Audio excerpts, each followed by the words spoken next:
Nakakakita na ba kayo ng pulang langka o red jackfruit?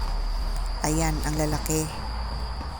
Usually kasi sa mga nakikita ko, kulay green o dilaw na langka dito sa Pinas. Yan naman ay sa China. Yan guys, ang lalaki. Namimitas siya. Yan. Gandang tignan pag red, ano.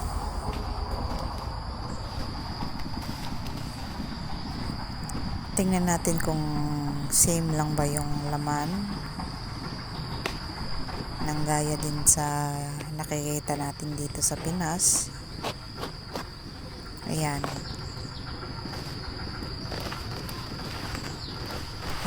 Dilaw pala yung ano eh. Kala ko red din.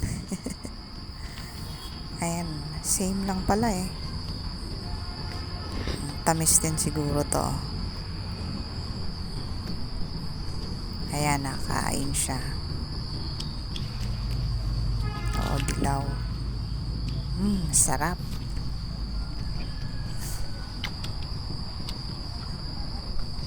Mahal pa naman dito yung jackfruit. Kinikilo na, ang bigat-bigat. Ayan.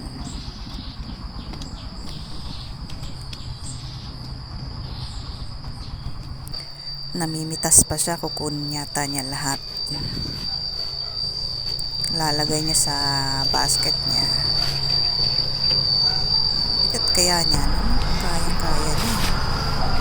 Ayan, ang dami.